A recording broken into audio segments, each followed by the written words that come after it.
Hey everyone, welcome back. Tonight, we're diving into something that'll make you grateful for modern medicine. We're talking about why it absolutely sucked to be a doctor in ancient Rome. And I mean really, truly sucked in ways that would make your worst day at work look like a vacation. Now, before we get started, I'd love to know where you're watching from and what time it is there. Drop a comment below. It's always fascinating to see our global community come together over these historical deep dives. And if you enjoy content like this, hit that subscribe button. Trust me, we've got some wild historical journeys ahead. But here's the thing, when most people think about ancient Rome, they picture gladiators, marble columns, maybe Julius Caesar giving dramatic speeches. What they don't picture is the absolute nightmare that was practicing medicine in a world where your patients might die from what we'd consider a paper cut today, where your medical tools looked more like torture devices, and where one wrong diagnosis could literally get you crucified. See, being a doctor in ancient Rome wasn't just challenging, it was a death sentence waiting to happen. For your patients, sure, but often for you too. We're talking about an era where the leading medical theory involved balancing 4 bodily fluids, where surgery was performed without anesthesia, and where the average life expectancy was about as long as a modern college degree. Tonight, I'm going to walk you through exactly why no sane person would want to be a Roman physician. We'll explore the daily horrors they faced, the impossible decisions they had to make, and the brutal reality of practicing medicine in a world that was equal parts fascinating and absolutely terrifying. And trust me, by the end of this, you'll never complain about waiting in a doctor's office again. But first, let me paint you a picture of what we're dealing with here. Imagine waking up every morning knowing that today someone is going to come to you with a problem you can't solve. Not won't solve. Can't solve because the tools, the knowledge, the basic understanding of how the human body works, they just don't exist yet. You're working with theories that are fundamentally wrong, equipment that would make a medieval blacksmith cringe, and patient expectations that are completely unrealistic. Now imagine that if you fail to cure someone, especially someone important, you might find yourself facing charges of murder, or worse, you might discover that your patient's family has some very creative ideas about revenge. This wasn't a world with malpractice insurance, folks. This was a world where medical mistakes could get you fed to lions. And here's the kicker, the thing that really made being a Roman doctor a special kind of hell. You weren't just fighting disease and injury. You were fighting superstition, politics, social prejudice, and an entire medical establishment that was built on foundations of pure guesswork. You were trying to heal people in a society that believed illness was often a punishment from the gods, where your competitors might literally be witch doctors, and where your own government might decide that your foreign medical techniques were a threat to Roman values. But it gets worse. So much worse. Let's start with your typical day as a Roman physician. You wake up before dawn, not because you're particularly ambitious, but because you know that by the time the sun rises, there's going to be a line of desperate people outside your door. And I mean desperate. We're talking about people with conditions that would be easily treatable today, but were basically death sentences back then. Your first patient of the day hobbles in with what's clearly a severe infection. Maybe it started as a small cut, maybe a splinter, doesn't matter. What matters is that without antibiotics, this person is probably going to die, and everyone expects you to save them. You've got a few options here, none of them good. You can try bloodletting, which might actually make things worse. You can apply some herbal remedies that might help, but probably won't. Or you can attempt surgery with tools that haven't been properly sterilized because germ theory won't be discovered for another 1,000 years. And here's the thing that really gets me. You probably know deep down that what you're doing isn't going to work. Roman physicians weren't stupid. They could see patterns. They knew that certain treatments failed more often than they succeeded. But they were trapped in a system of medical theory that demanded they keep trying the same ineffective approaches over and over again. Your second patient comes in with what we'd recognize today as appendicitis. Severe abdominal pain, fever, the whole 9 yards. In our world, this is a routine surgery. Laparoscopic appendectomy, couple days in the hospital, back to normal life. In ancient Rome, this person is going to die. Period. And not only are they going to die, they're going to die in agony because pain management consists of maybe some wine and possibly some opium if you're lucky enough to have access to it. But wait, there's more, because you can't just say, sorry, this person is going to die, there's nothing I can do. That's not how Roman society worked. People expected results, they expected miracles, and if you couldn't deliver miracles, well, maybe you weren't really a doctor at all. Maybe you were a fraud, a charlatan, someone who deserved to be exposed and punished. So you do what you can. You prescribe bed rest, maybe some dietary changes, definitely some prayers to the appropriate gods. You charge a fee because you've got to eat too, and then you wait.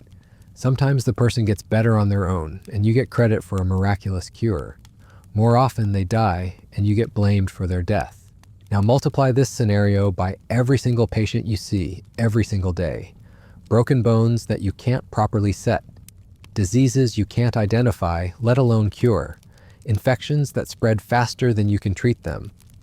Women dying in childbirth because you don't understand basic hygiene. Children succumbing to illnesses that would be prevented by simple vaccinations in our world. And through it all, you're supposed to maintain this image of competence and authority. You're supposed to project confidence even when you have no idea what you're doing.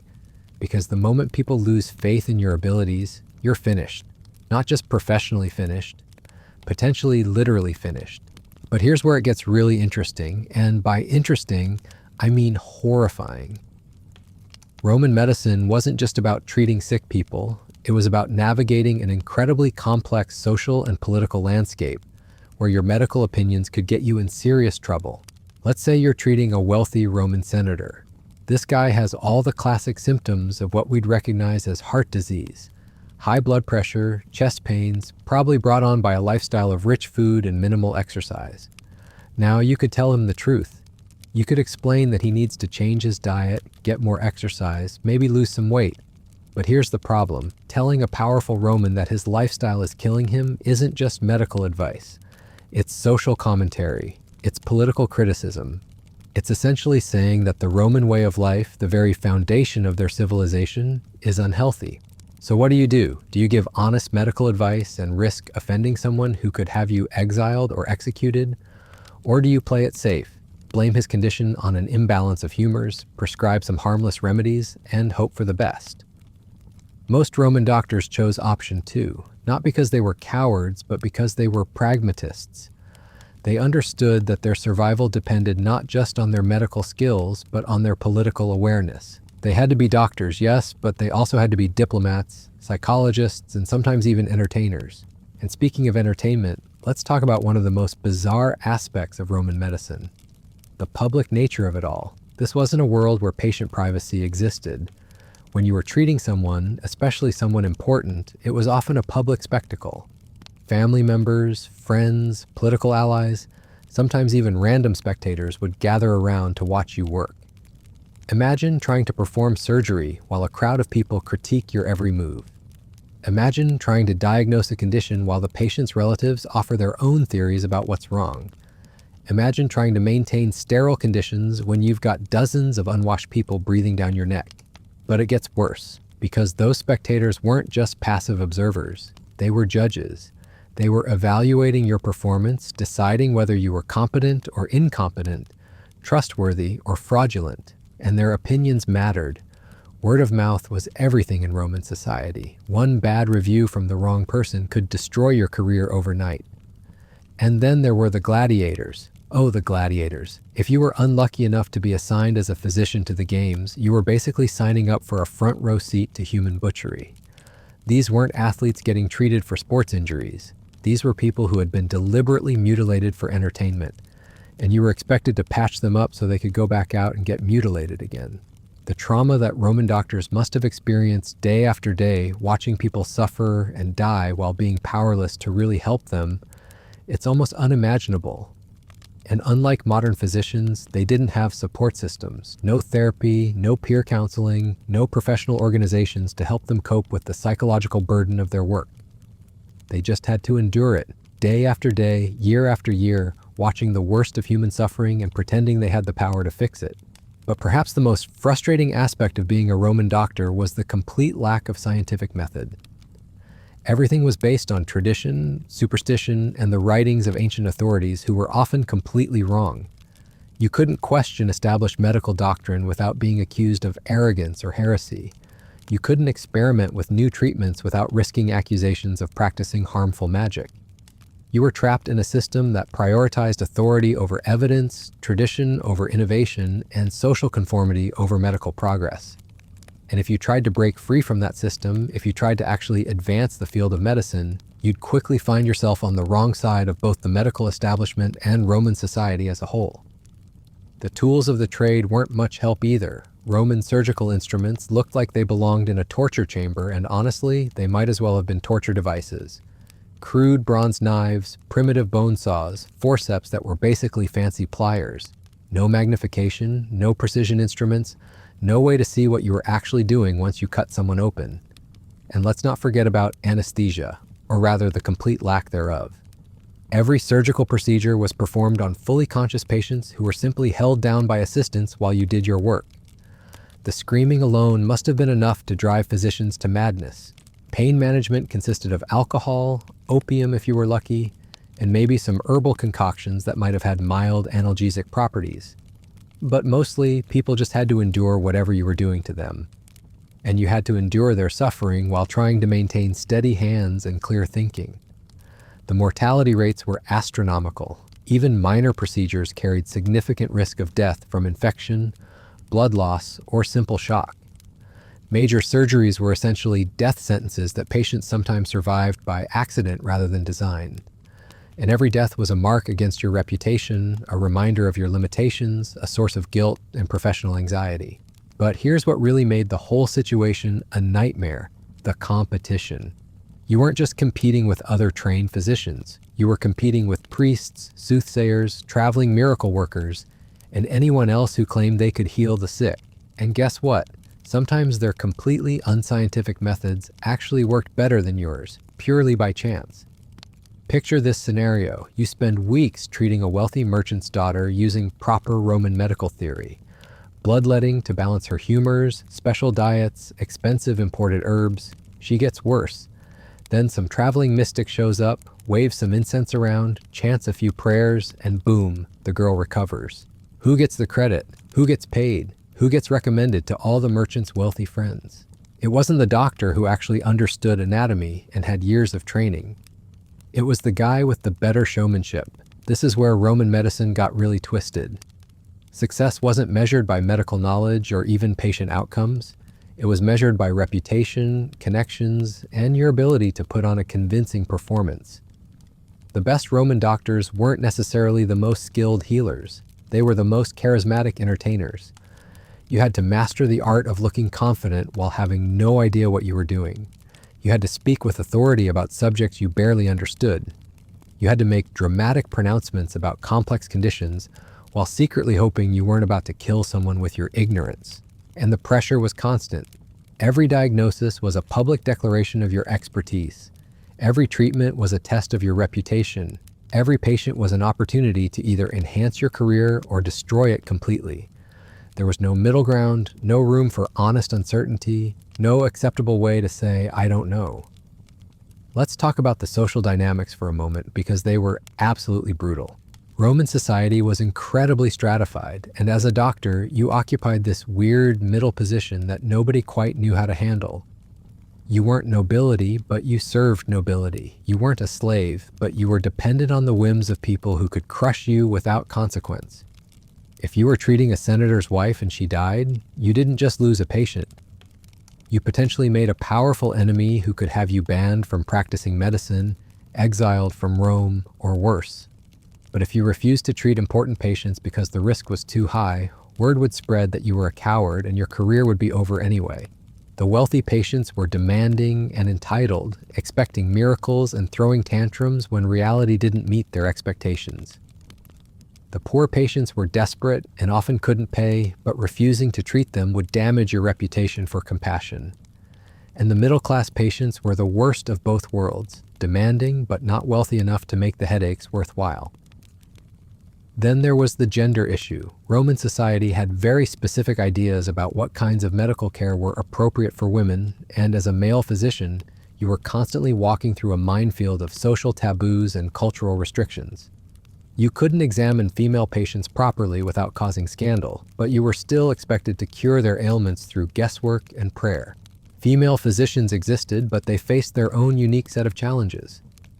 They were often dismissed as midwives or herbalists rather than real doctors, regardless of their actual training or expertise. They had to work twice as hard to gain half the respect that male physicians received automatically. And speaking of training, let's discuss just how inadequate Roman medical education really was. There were no medical schools in the modern sense, no standardized curriculum, no licensing exams, no oversight of any kind. You basically learned by watching other doctors work and hoping they knew what they were doing. Most medical knowledge was passed down through apprenticeships, which meant that errors and misconceptions were perpetuated for generations. If your mentor believed that left-handed people were inherently sickly, congratulations. You now believe that too. If he thought that women's wombs could wander around their bodies causing hysteria, well, that was now part of your medical expertise. The few medical texts that existed were often contradictory, written in different languages, and based on completely different theoretical frameworks. Greek medicine emphasized the four humors. Egyptian medicine focused on spiritual causes. Local folk traditions added their own layers of confusion. You were supposed to somehow synthesize all of this into a coherent practice while treating patients who expected definitive answers. But here's the really insidious part. Roman doctors were expected to be experts on everything, not just medicine, but philosophy, astronomy, mathematics, literature. You were supposed to be a Renaissance man centuries before the Renaissance actually happened. Patients wanted doctors who could discuss poetry while setting bones, who could quote philosophers while treating infections. This meant that instead of focusing intensively on medical knowledge, you had to spread your intellectual energy across dozens of different subjects. You became a jack of all trades and master of none, which is exactly the opposite of what you want in someone who's supposed to save your life. The economic realities were just as harsh as everything else. Roman medicine operated on a fee-for-service model, but collecting payment was often more challenging than treating the actual diseases. Wealthy patients might stiff you if they weren't completely satisfied with their outcomes. Poor patients couldn't pay at all, and middle-class patients would haggle over every sestertius while demanding royal treatment. You couldn't exactly repossess someone's health if they didn't pay their medical bills. You couldn't sue for malpractice if a patient died, but patients' families could definitely sue you for incompetence or fraud. The legal system was heavily biased in favor of wealthy plaintiffs, which meant that one disgruntled aristocrat could tie you up in court for years. Many Roman doctors supplemented their income by selling medicines, but this created its own problems. You were incentivized to prescribe expensive treatments whether patients needed them or not. You had to maintain inventory of herbs and compounds that might spoil before you could sell them. And you were competing with every apothecary, herbalist, and snake oil salesman in the city. The really successful Roman doctors weren't the ones who were best at healing people. They were the ones who were best at managing wealthy patrons, networking with influential families, and building their personal brands. Medicine became secondary to marketing, which is probably why so many Roman medical practices were completely ineffective. But let's get back to the daily grind, because that's where the real horror lived. Every morning brought a new parade of human suffering that you were powerless to meaningfully address. Broken bones that would never heal properly. Infections that would spread until they killed. Cancers that would eat people alive while you watched helplessly. And you couldn't just be honest about your limitations. You couldn't say, this person is going to die and there's nothing anyone can do about it. You had to maintain hope, project confidence, keep families believing that your interventions might make a difference. You had to lie professionally, constantly to people who were trusting you with their lives. The psychological toll must have been enormous. Imagine spending your entire career knowing that most of your patients would be better off if they just stayed home and prayed instead of seeking your help. Imagine watching people suffer through treatments that you knew were useless but couldn't admit were useless because your entire livelihood depended on people believing in your expertise. Roman doctors developed elaborate rationalization systems to cope with their constant failures. When treatments didn't work, it was because the patient hadn't followed instructions properly, or because the gods had decided their fate, or because some other factor beyond the doctor's control had interfered. Never because the treatment itself was fundamentally flawed. This created a medical culture of denial and self-deception that made it almost impossible to learn from mistakes or improve practices. Every failure was explained away rather than analyzed. Every success was attributed to the doctor's skill rather than random chance. Progress was virtually impossible under these conditions. And then there were the plagues. Oh, the plagues. When epidemic diseases swept through Roman cities, doctors were expected to be on the front lines, treating patients who were almost certainly going to die while exposing themselves to deadly infections in the process. No protective equipment, no understanding of disease transmission, no effective treatments. During plague years, being a doctor was essentially a suicide mission with extra steps. You'd watch your colleagues die one by one as they tried to treat patients with diseases they couldn't identify, let alone cure. You'd see entire neighborhoods wiped out while feeling completely helpless to stop the carnage. But you couldn't just flee the city like everyone else with sense and money. Your professional reputation depended on staying and fighting the hopeless fight. Abandoning your patients during a crisis would mark you as a coward and end your career permanently. So you stayed, and you watched, and you waited for your turn to become another casualty. The stress of Roman medical practice created its own health problems for doctors.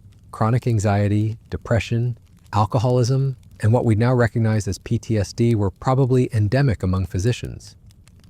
But there was no mental health support, no understanding of psychological trauma, no socially acceptable way to acknowledge that the work was destroying you from the inside. You were supposed to be strong, confident, unflappable. You were supposed to face death and suffering with stoic composure. Showing weakness or vulnerability would undermine patients' confidence in your abilities and damage your professional standing. So you suffered in silence while projecting an image of calm competence. The isolation was crushing. You couldn't discuss your failures with colleagues because that would be admitting incompetence. You couldn't share your doubts with patients because that would destroy their hope. You couldn't confide in friends and family because they wouldn't understand the unique pressures of medical practice. Roman doctors lived in a world of professional loneliness, surrounded by people but unable to be honest with any of them about the reality of their work. They were trapped in a role that demanded perfection while providing them with tools that guaranteed failure. And if all of that wasn't enough to convince you that being a Roman doctor was a nightmare, let's talk about the legal system. Because in ancient Rome, medical practice wasn't just dangerous for your patients, it was legally dangerous for you. Roman law had this fascinating concept called the Aquilian law, which basically meant that if you killed someone through negligence or incompetence, you could be held financially responsible for their entire economic value, not just medical malpractice as we understand it today. We're talking about having to compensate a family for the total lifetime earnings of the person you failed to save. Now imagine you're treating a young aristocrat who dies under your care. Maybe it was appendicitis, maybe it was infection, maybe it was just bad luck. Doesn't matter. His family can now sue you for what that young man would have earned over the next 40 years if he'd lived. We're talking about financial ruin that could destroy not just you, but your entire family for generations. But here's the really twisted part. The same law didn't apply if you were treating slaves. Kill a slave through medical incompetence, and you only owed the owner the replacement cost. So Roman doctors were incentivized to practice on slaves and poor people, where the legal consequences were minimal rather than developing their skills on cases where they might actually be held accountable for failure. This created a horrifying two-tier medical system where the wealthy got doctors who were terrified of making mistakes, while the poor got doctors who were essentially using them as practice dummies. And since most medical knowledge came from trial and error, this meant that the people who could least afford good medical care were the ones bearing the risks of medical experimentation. Let's dig deeper into the day-to-day reality of what this meant. You wake up, and before you've even had breakfast, you have to make a choice that could destroy your life. A messenger arrives at your door, there's been an accident, a senator's son has fallen from his horse and is unconscious. The family is demanding the best medical care available. Now, head injuries were essentially untreatable in Roman times. Modern neurosurgery wouldn't exist for another 2,000 years. You know with near certainty that this young man is probably going to die regardless of what you do. But you also know that if you refuse to treat him, word will spread that you're a coward who only takes easy cases. Your reputation will be ruined. So you go. You arrive at this magnificent villa where dozens of important people are gathered, all watching your every move. The patient is clearly dying. His pupils are unresponsive, his breathing is irregular, he's showing all the signs of severe brain trauma. In our world, he'd be rushed to a hospital for emergency neurosurgery that might save his life. In ancient Rome, he's a dead man walking, but you can't say that. You can't tell a room full of powerful Romans that their beloved son is beyond help. So you start performing whatever treatments Roman medical theory demands. Maybe you try trepanation, drilling holes in his skull to release evil spirits or rebalance his humors. Maybe you attempt bloodletting to reduce pressure. Maybe you prescribe exotic herbs and pray to the appropriate gods. And while you're doing all of this, you're acutely aware that every person in that room is judging your competence. They're watching for signs of confidence or uncertainty. They're listening to every word you say, looking for evidence that you know what you're doing. And if this young man dies, which he almost certainly will, they're going to remember every detail of your performance when they're deciding whether to blame you for his death.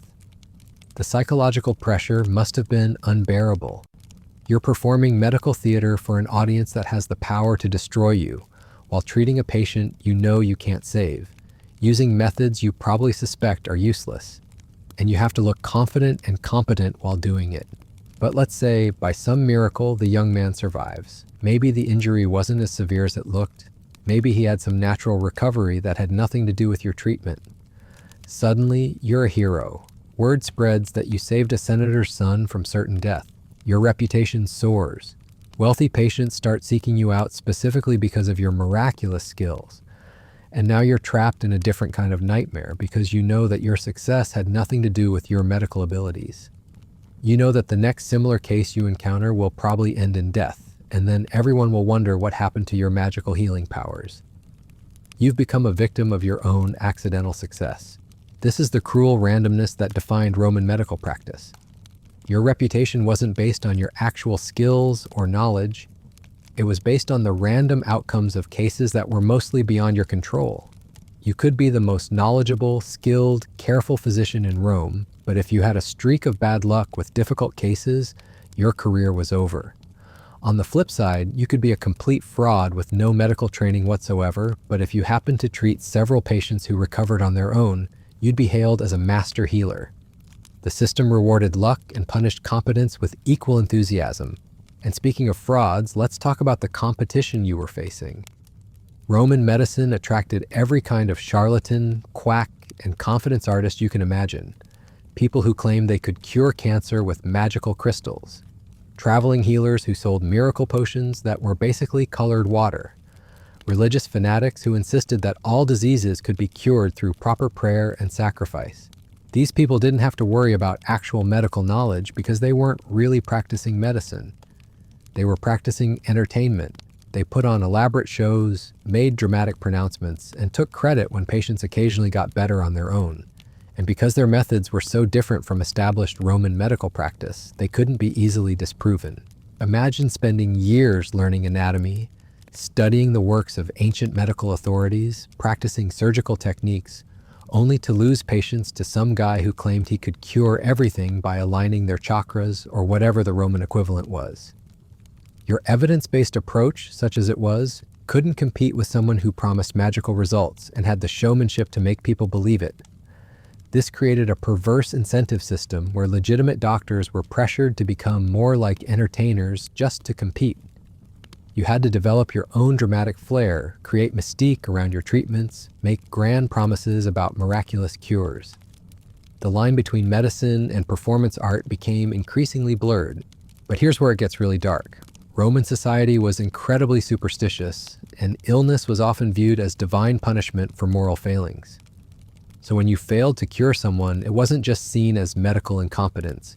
It was seen as evidence that the gods disapproved of either you or your patient. If a virtuous, well-respected citizen died under your care, the implication was that you must have done something to offend the deities. Maybe you hadn't performed the proper rituals before treatment. Maybe you had treated morally questionable patients and become contaminated by their spiritual corruption. Maybe you were practicing forbidden foreign magic disguised as medicine.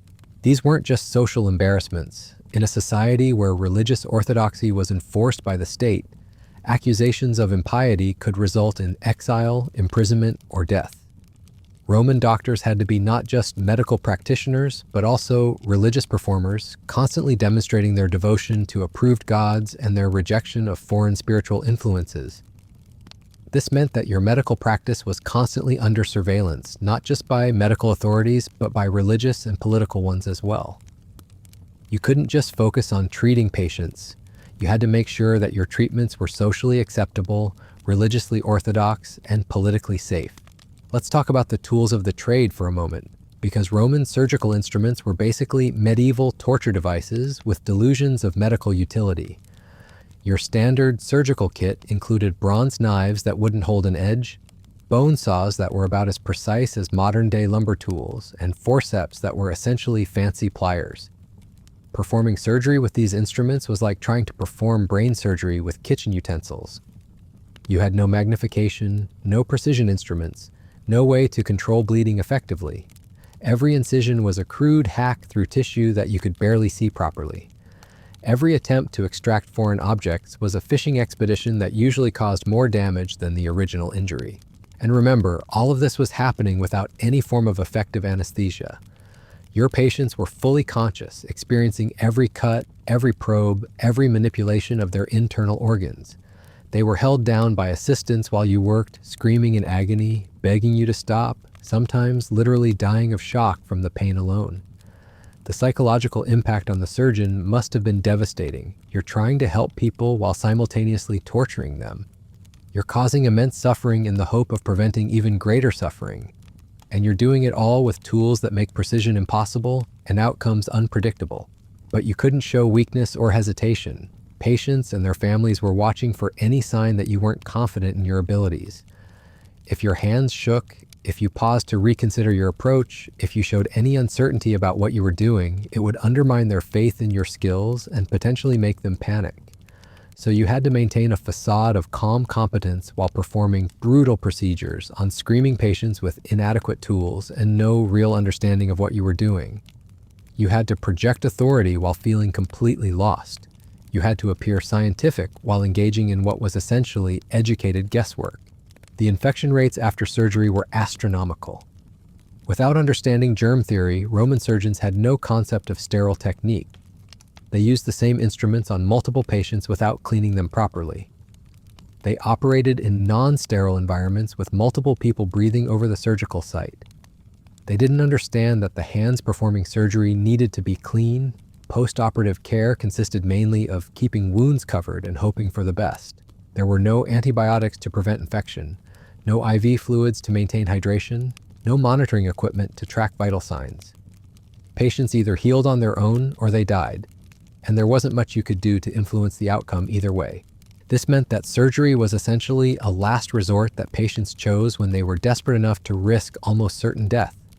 And as the surgeon, you were asking people to trust you with procedures that you knew would probably kill them.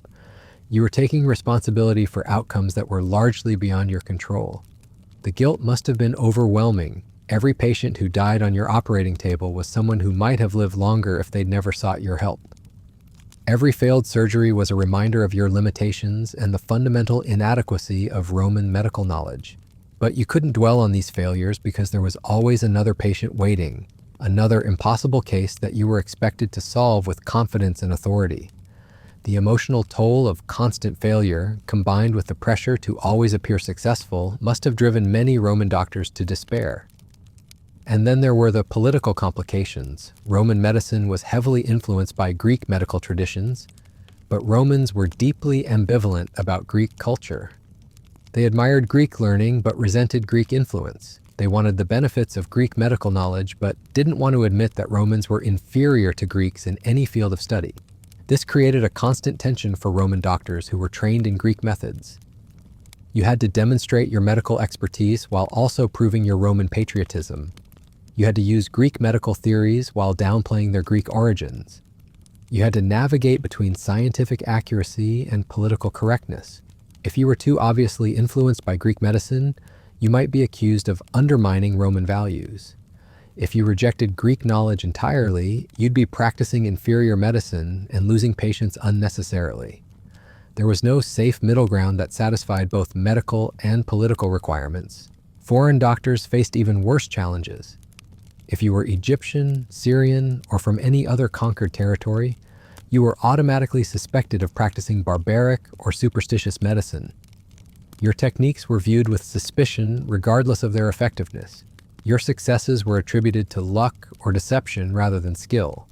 But at the same time, exotic foreign medicine was often in high demand among wealthy Romans, who believed that distant healing traditions might possess secret knowledge unavailable to local doctors. So you had to be foreign enough to seem mysterious and powerful, but Roman enough to avoid accusations of cultural subversion. This balancing act was impossible to maintain perfectly. You were always at risk of being denounced as either a fraud or a foreign agent, depending on which way the political winds were blowing. Your medical practice existed at the mercy of social prejudices that could change overnight based on current events or political fashions. The economic pressures were relentless as well. Roman doctors operated in a competitive marketplace where reputation was everything and failure was professionally fatal. You couldn't afford to turn down difficult cases because that would make you look incompetent or cowardly. But you couldn't afford to take on too many hopeless cases because a string of deaths would destroy your reputation. You had to constantly calculate the risk-reward ratio of every potential patient. Was this person important enough that treating them successfully would advance your career? Were they sick enough that failure could be attributed to the severity of their condition rather than your incompetence? Could their family afford to pay your fees, and would they pay even if the treatment failed? These calculations had nothing to do with medical need or your ability to help. They were pure business decisions based on protecting your professional standing and financial security. The actual welfare of patients was secondary to the political and economic implications of treating them. This system incentivized doctors to cherry-pick cases that were either easy wins or prestigious enough to be worth the risk. It discouraged innovation because experimental treatments might fail spectacularly and ruin your reputation. It punished honesty because admitting uncertainty would make patients seek out more confident competitors. Roman medical practice became an elaborate performance designed to manage public perception rather than actually heal people. Doctors became actors playing the role of healers, using whatever props and techniques would convince audiences of their competence. And the really tragic part is that some Roman doctors probably were genuinely skilled and knowledgeable within the limitations of their era, but the system they worked in made it almost impossible to distinguish between real expertise and convincing showmanship. The market rewards went to whoever could put on the most persuasive performance, regardless of their actual medical abilities. The few doctors who tried to practice honest, evidence-based medicine found themselves at a severe disadvantage. They couldn't make the dramatic promises that patients wanted to hear. They couldn't guarantee miraculous results. They had to admit uncertainty and acknowledge the limitations of their knowledge.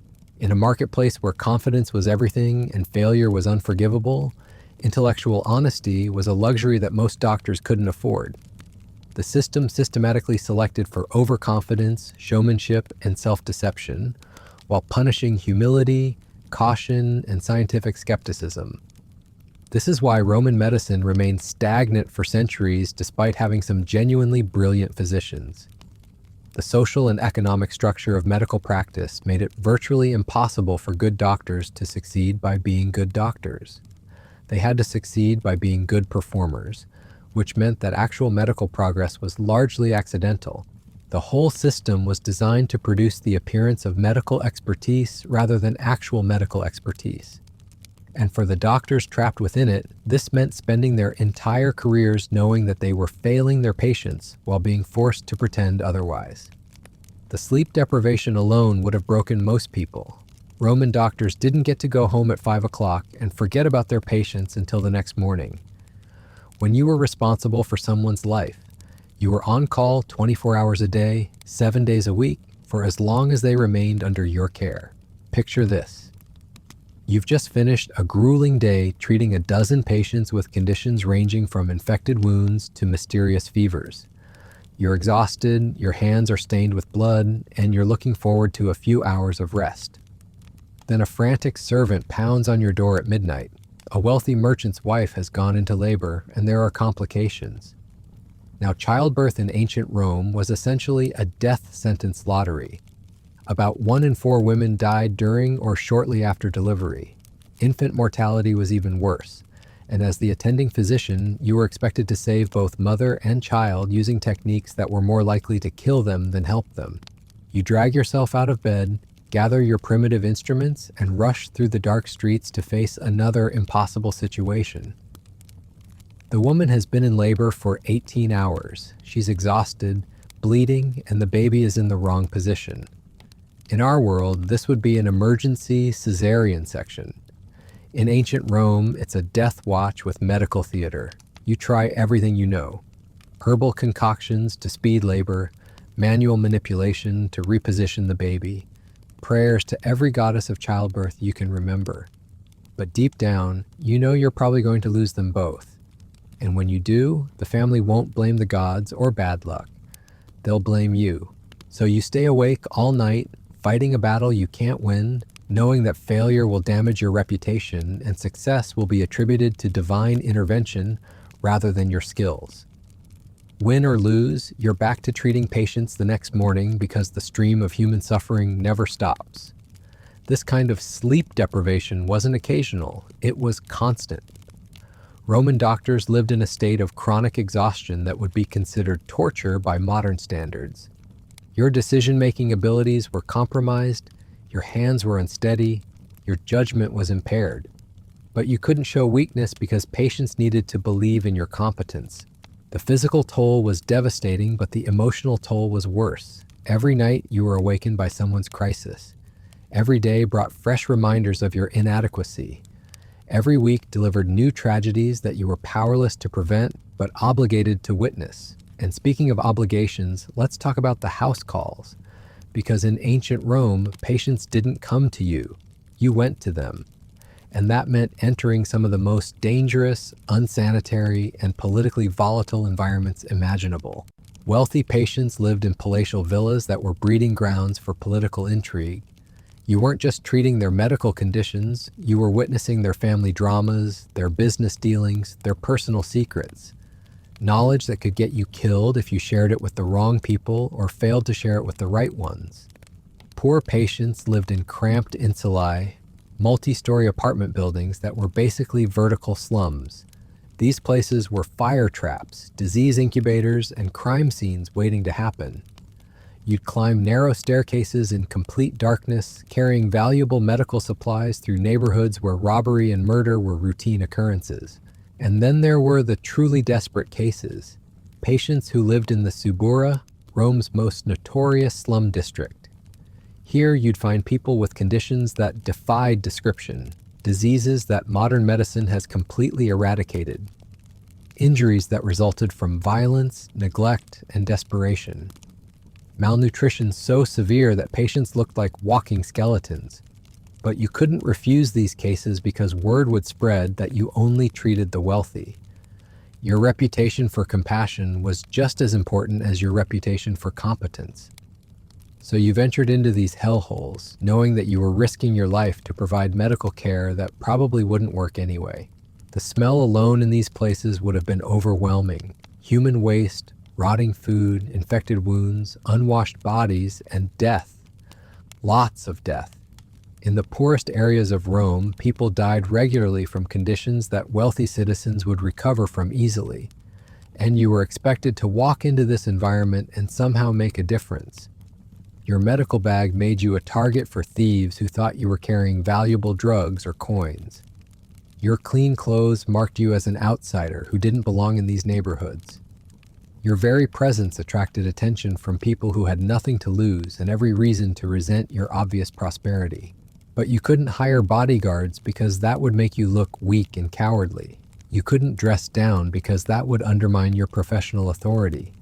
You couldn't avoid dangerous areas because that would limit your patient base. So you just accepted that practicing medicine meant regularly risking violent death for the privilege of treating people you couldn't actually help. The diagnostic process itself was a nightmare of guesswork and superstition. Without x-rays, blood tests, or any understanding of microbiology, you were essentially playing medical charades with people's lives. You had to figure out what was wrong based on external symptoms, patient descriptions, and whatever folk wisdom you'd absorbed over the years. A patient comes to you complaining of chest pain. Is it heart disease, lung infection, muscle strain, anxiety, poisoning, divine punishment for moral transgressions? You have no way of knowing, but you have to make a confident diagnosis anyway because uncertainty would destroy your credibility. So you develop elaborate systems for reading signs and portents. The color of the patient's urine becomes a window into their soul. The texture of their pulse reveals the balance of their humors. The alignment of the stars at the time of their birth influences which treatments will be effective. These diagnostic methods were completely useless from a medical standpoint, but they served an important psychological function.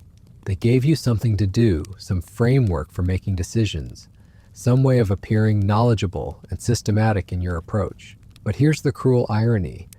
The more elaborate your diagnostic rituals became, the more convinced you became of their validity. You started seeing patterns that didn't exist, making connections that were pure coincidence, developing confidence in methods that were fundamentally flawed. This false confidence was dangerous because it prevented you from recognizing the limitations of your knowledge. Instead of admitting that you didn't understand what was wrong with someone, you'd confidently misdiagnose them and prescribe treatments that might make their condition worse. The treatment options were equally problematic. Roman medicine was based on the theory of the four humors: blood, phlegm, yellow bile, and black bile. According to this theory, all illness resulted from imbalances between these bodily fluids, and treatment involved restoring proper balance through various means. Bloodletting was the go-to solution for almost everything. Patient has a fever, must be too much blood. Cut open a vein and drain some out. Patient is pale and weak, probably still too much blood, just a different kind. More bloodletting. Patient is obviously dying from blood loss? Well, clearly you haven't removed enough of the bad blood yet. This approach was not only useless, but actively harmful. You were deliberately weakening patients who were already sick, reducing their ability to fight off infections or recover from injuries. But humoral theory demanded it, and challenging established medical doctrine was professional suicide. Purging was another popular treatment. If bloodletting didn't work, maybe the problem was an excess of bile that needed to be expelled through vomiting or diarrhea. So you'd give patients powerful emetics and laxatives that would leave them dehydrated, malnourished, and even weaker than before. These treatments were based on the logical premise that removing bad substances from the body would restore health. But without understanding what those substances actually were or how the body really worked, you were just randomly removing things and hoping for improvement. The herbal remedies were slightly more promising because some plants actually do have medicinal properties. But Roman doctors had no way of standardizing dosages, identifying active compounds, or distinguishing between correlation and causation. A patient might recover after taking willow bark tea, but you wouldn't know whether the tea helped or whether they would have recovered anyway. This led to massive overprescription of herbal treatments that ranged from useless to toxic. You'd prescribe complex mixtures of dozens of different plants, hoping that something in the combination might be effective. But with no understanding of drug interactions or individual sensitivities, you were essentially conducting uncontrolled medical experiments on sick people. The placebo effect probably accounted for whatever success these treatments achieved. Patients who believed their doctor was competent and their medicine was powerful sometimes felt better regardless of what they were actually given. But this created a false feedback loop where ineffective treatments appeared to work, reinforcing bad medical practices. And then there were the surgical procedures, which were basically organized mutilation with optimistic intentions. Roman surgeons performed amputations, tumor removals, cataract extractions, and even brain surgery using bronze instruments that were barely sharper than butter knives. Imagine trying to remove a cataract from someone's eye using a bronze needle while they're fully conscious and struggling against the assistants holding them down. You're working by lamplight in a room full of people breathing over your patient. Your hands are shaking from exhaustion and stress. One wrong move could blind them permanently or kill them outright. But you can't show uncertainty or hesitation because that would panic everyone in the room. You have to proceed with confident precision while performing a procedure that would challenge modern surgeons with all their advanced tools and training. The pressure must have been absolutely crushing. The pain management consisted of getting patients drunk and hoping they'd pass out before you started cutting. Opium was available, but expensive and unreliable in quality. Most surgical patients just had to endure whatever you were doing to them while remaining conscious enough to follow instructions. The screaming alone would have been traumatic for the surgeon. You're trying to help someone while causing them agony that's beyond description. You're supposed to maintain steady hands and clear thinking while listening to another human being beg you to stop hurting them.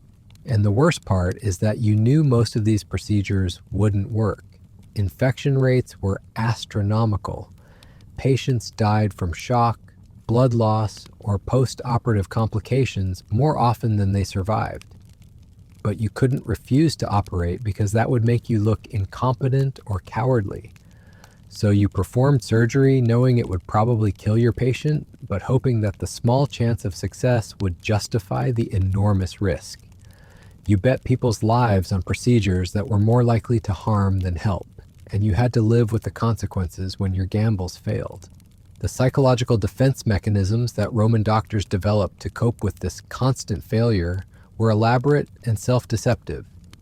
When patients died, it was because they hadn't followed instructions properly, or because the gods had decided their fate, or because some external factor had interfered with treatment. When patients recovered, it was obviously because of the doctor's skill and wisdom. This selective attribution allowed physicians to maintain their sanity and confidence despite overwhelming evidence that their methods were ineffective. But these defense mechanisms came at a cost. They prevented doctors from learning from their mistakes, recognizing patterns of failure, or developing more effective treatments. The system was designed to protect doctors' egos rather than improve patient outcomes. Roman medical education reinforced these problems by emphasizing authority over evidence. Students learned by memorizing ancient texts and copying their teachers' techniques without questioning whether those techniques actually worked. Innovation was discouraged because it implied that established authorities had been wrong. This created a medical culture that was fundamentally anti-scientific. Observation and experimentation were less important than adherence to tradition. Questioning established doctrine was seen as arrogance rather than intellectual curiosity. Medical knowledge became increasingly rigid and divorced from reality. The few doctors who tried to challenge this system found themselves ostracized by their colleagues and rejected by patients who wanted traditional treatments. There was no institutional support for medical research, no mechanism for testing new theories, no way to systematically improve medical knowledge. Progress happened only by accident, when random changes in practice happened to produce better outcomes.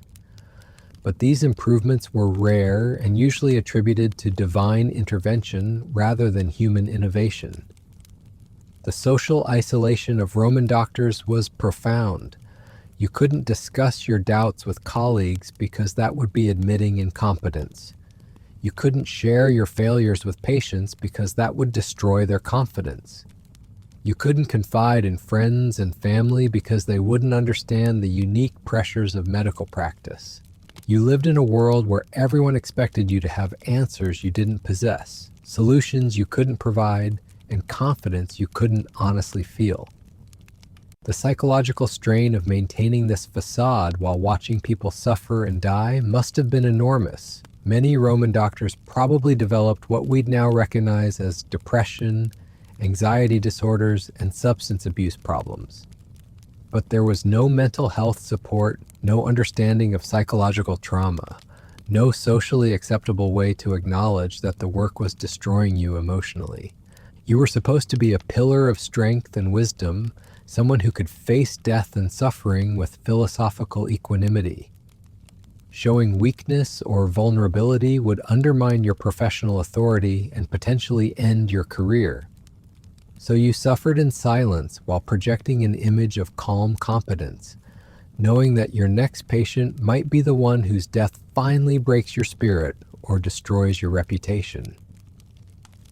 Every day was a psychological endurance test that you had to pass while appearing completely unburdened by the pressure.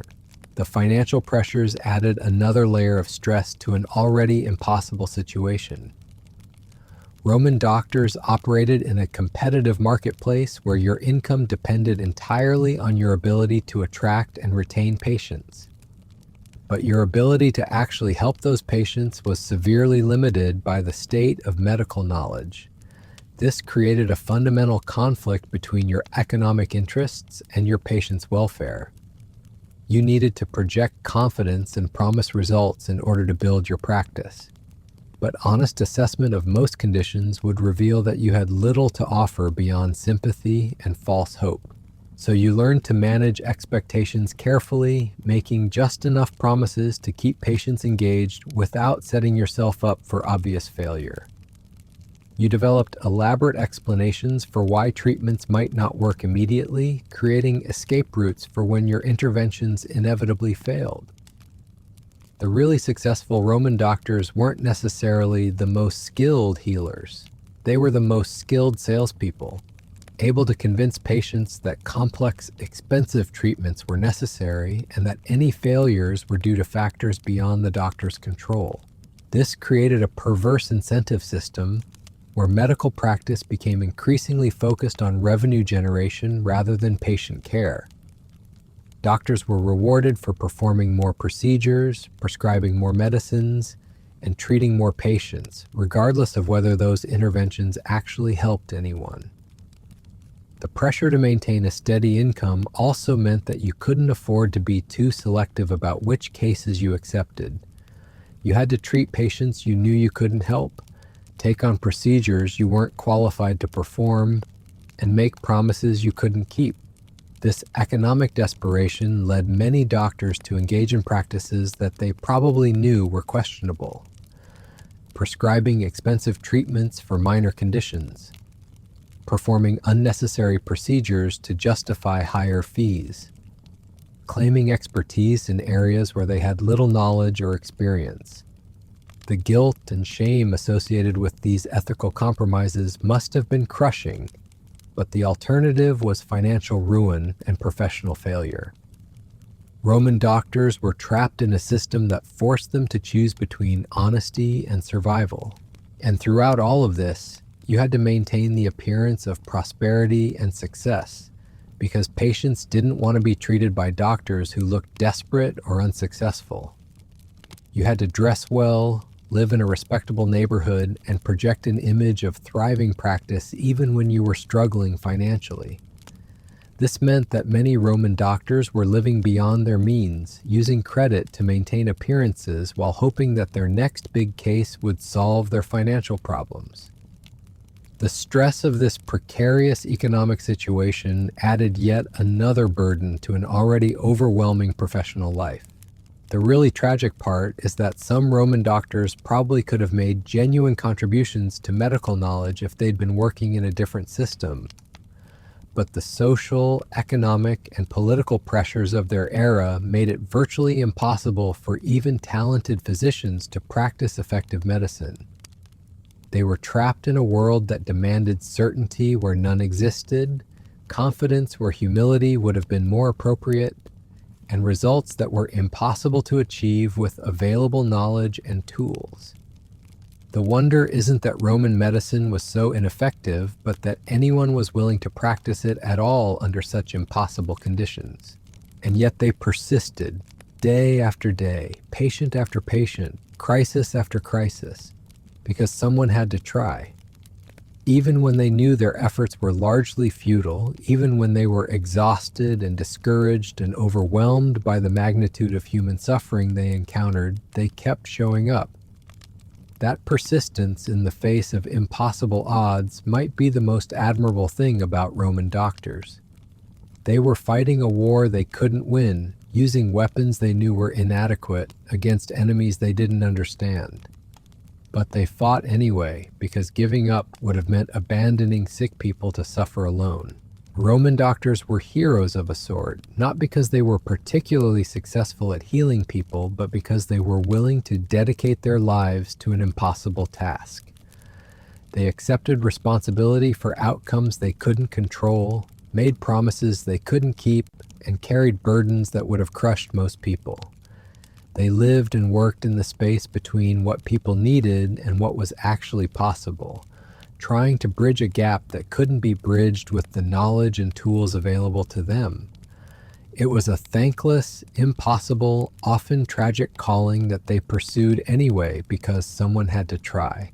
But perhaps the most soul-crushing aspect of being a Roman doctor wasn't the individual failures or the impossible cases.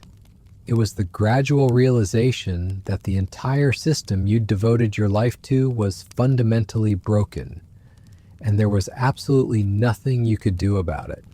See, Roman medicine wasn't just ineffective, it was systematically designed to remain ineffective. The whole structure of medical education, professional advancement, and social acceptance was built around preserving ignorance rather than advancing knowledge. And as a practicing physician, you were both a victim of this system and complicit in perpetuating it. Let me explain what I mean. Roman medical theory was based on the writings of ancient authorities like Hippocrates and Galen. These weren't just reference texts, they were sacred doctrines that couldn't be questioned without committing professional heresy. If Galen said that the liver produced blood, then the liver produced blood, regardless of what your own observations might suggest. Now imagine you're performing surgery and you notice something that contradicts established medical theory. Maybe you see that blood flows in a different pattern than the textbooks describe. Maybe you observe that a particular treatment consistently makes patients worse rather than better. Maybe you discover that certain anatomical structures don't match the ancient descriptions. What do you do with this information? You can't publish your findings because there are no medical journals.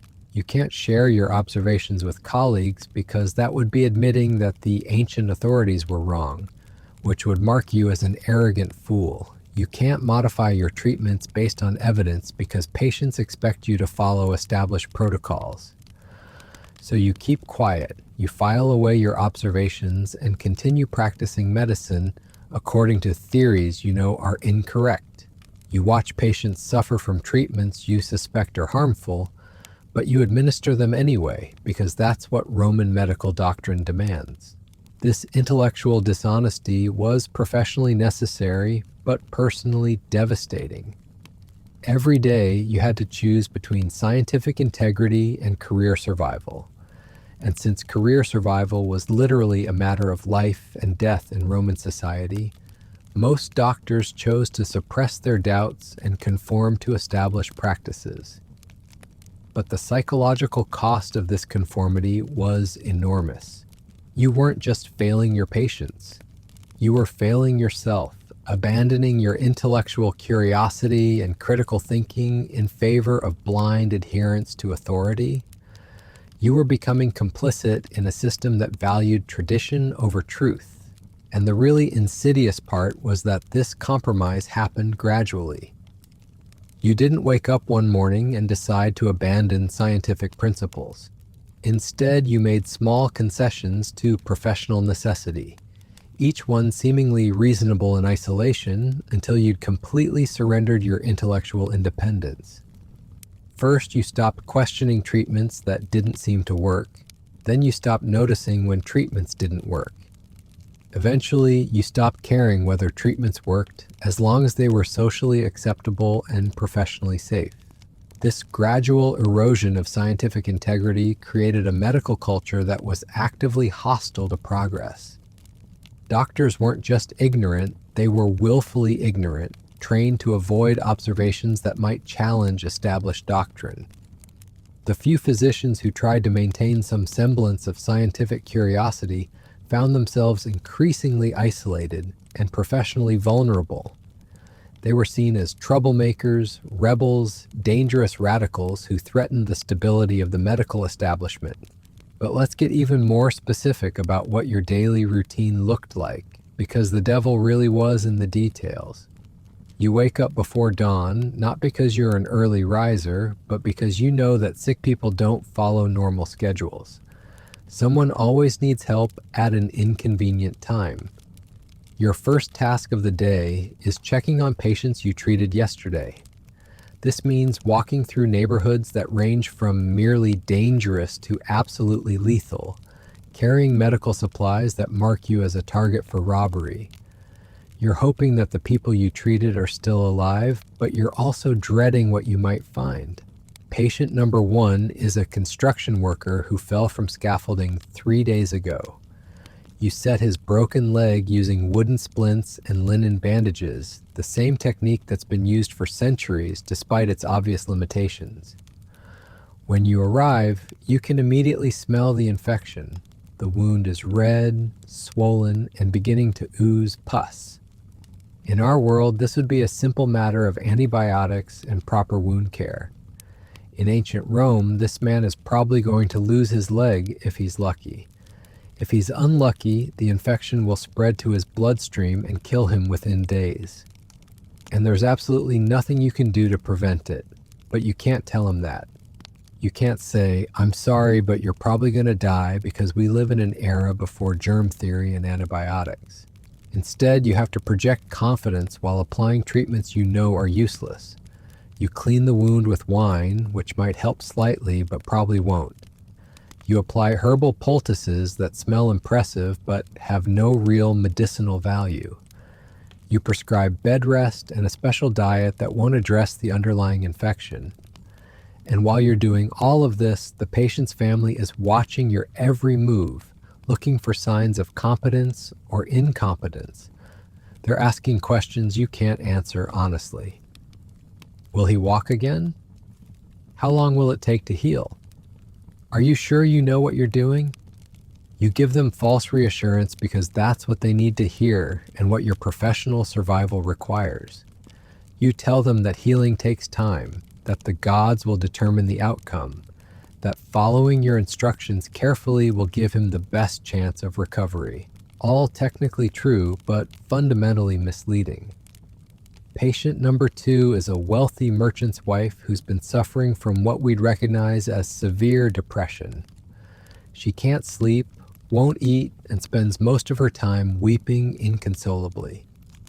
Her husband is convinced that she's been cursed by an enemy or possessed by an evil spirit. Roman medicine had no concept of mental illness as we understand it. Psychological problems were either moral failings, divine punishments, or supernatural afflictions. Your treatment options are prayer, exorcism, or trying to rebalance her humors through bloodletting and purging. None of these approaches will help her depression, and some might make it worse. But you can't suggest that her problems might be psychological in nature because that would imply that her suffering isn't real or important. You can't recommend anything resembling modern therapy because the concept doesn't exist. So you prescribe a combination of herbal remedies, dietary changes, and religious rituals. You tell her husband that recovery will require patience and faith. You collect your fee and move on to the next case, knowing that you've accomplished nothing except maintaining the appearance of medical intervention. Patient number 3 is a teenage boy who's been having seizures. His parents are terrified that he's been possessed by demons or struck down by the gods for some unknown transgression. They want you to cure him immediately, and they're prepared to blame you if you fail. Epilepsy was completely misunderstood in ancient Rome. It was often called the sacred disease because people believed it was caused by divine intervention. Treatment involved a combination of religious rituals, dietary restrictions, and sometimes trepanation, drilling holes in the skull to release evil spirits. You know that these treatments won't cure epilepsy, but you also know that admitting ignorance would destroy your reputation. So you perform the expected rituals, prescribe the traditional remedies, and hope that the boy's seizures might spontaneously improve. But here's the really cruel part. Sometimes epilepsy does improve on its own, especially in young people. If this boy's seizures happen to decrease in frequency, you'll get credit for a miraculous cure. If they continue or worsen, you'll be blamed for incompetence or insufficient piety. Your professional reputation is being determined by random chance rather than actual medical skill. You're playing a lottery where the stakes are human lives and your career depends on outcomes you can't control. By the time you finish your morning rounds, you're already exhausted, both physically and emotionally. You've watched 3 people suffer from conditions you can't treat, lied to 3 families about their loved ones' prospects, and collected fees for services you know are essentially worthless. But your day is just beginning, because now comes the really challenging part, dealing with new patients who have expectations you can't meet and problems you can't solve. Your afternoon schedule includes a pregnant woman having complications, a gladiator with infected wounds from his last fight, and a senator's elderly father who's showing signs of what we'd recognize as dementia. Each case is a potential disaster that could end your career if you handle it wrong. The pregnant woman is having her first child at age 14, which was considered normal in Roman society, but resulted in much higher rates of maternal and infant mortality. She's been in labor for over a day, and the baby still hasn't emerged. In our world, this would be an emergency cesarean section. In ancient Rome, it's probably a death sentence for mother, child, or both. Your options are extremely limited, and all of them are dangerous. You can try to turn the baby manually, which might work, but could also cause internal injuries that would be fatal. You can attempt to deliver the baby in pieces, which might save the mother's life but guarantees the infant's death. Or you can just wait and hope that nature takes its course, knowing that time is running out for both patients. None of these options are good, but you have to choose one, and whatever you choose, you'll have to live with the consequences. If the mother dies, her family will blame you for not doing enough. If the baby dies, you'll be accused of incompetence or malice. If they both die, your reputation might never recover. But you can't refuse the case because that would make you look cowardly. You can't refer her to another doctor because that would suggest you're not qualified. You have to proceed with confidence while knowing that you're probably about to watch 2 people die. The gladiator presents a different set of challenges. His wounds are severe but not immediately life-threatening. However, he's expected to fight again in a few days, and his owner wants him patched up as quickly as possible. This creates a conflict between proper medical care and economic pressure. Ideally, the gladiator should rest for weeks while his wounds heal completely. But that would cost his owner money and potentially anger the crowds who want to see him fight. So you're expected to get him back in the arena as soon as possible, regardless of the medical risks. You know that rushing his recovery could lead to complications that might kill him. But you also know that refusing to clear him for combat could result in your dismissal from the gladiatorial medical staff, which would be a significant loss of income and prestige, so you compromise your medical judgment in favor of economic necessity. You declare him fit for combat knowing that he's not fully healed. You prescribe pain-numbing drugs that will mask his symptoms without actually addressing his injuries. You become complicit in a system that treats human beings as disposable entertainment. The senator's father presents yet another impossible situation. He's clearly suffering from some form of cognitive decline, but his family refuses to acknowledge that anything is seriously wrong. They want you to find a cure for what they insist is just temporary confusion brought on by stress or poor diet. Dementia was not understood in ancient Rome. Age-related cognitive decline was often attributed to moral weakness, divine punishment, or imbalances in the humors. Families were ashamed of relatives who showed signs of mental deterioration and desperate to find treatments that would restore their dignity. You know there's no cure for whatever is affecting this man's mind, But you can't tell his family that their patriarch is suffering from an incurable condition that will only get worse. They wouldn't accept that diagnosis, and it would destroy their hope while accomplishing nothing positive. So you prescribe treatments you know won't work. Herbal remedies for clearing the mind, dietary changes to strengthen the brain, bloodletting to rebalance the humors.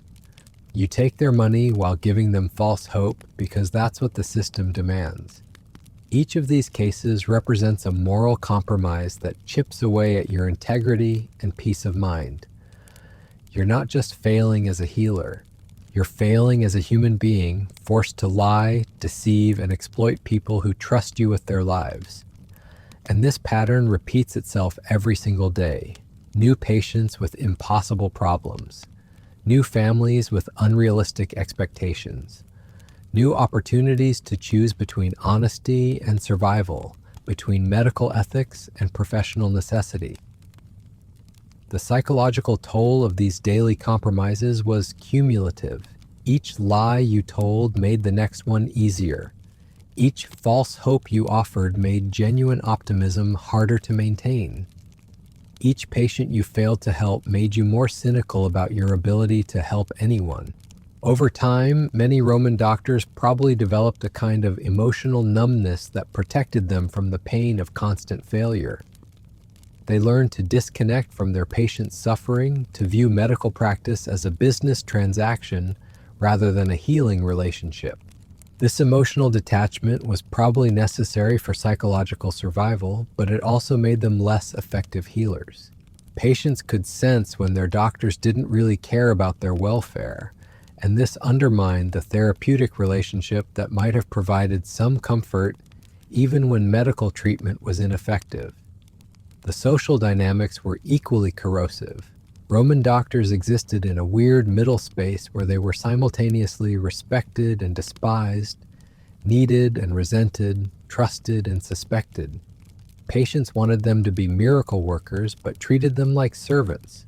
Society valued their services, but questioned their motives. This ambiguous social status created constant anxiety about professional standing and social acceptance.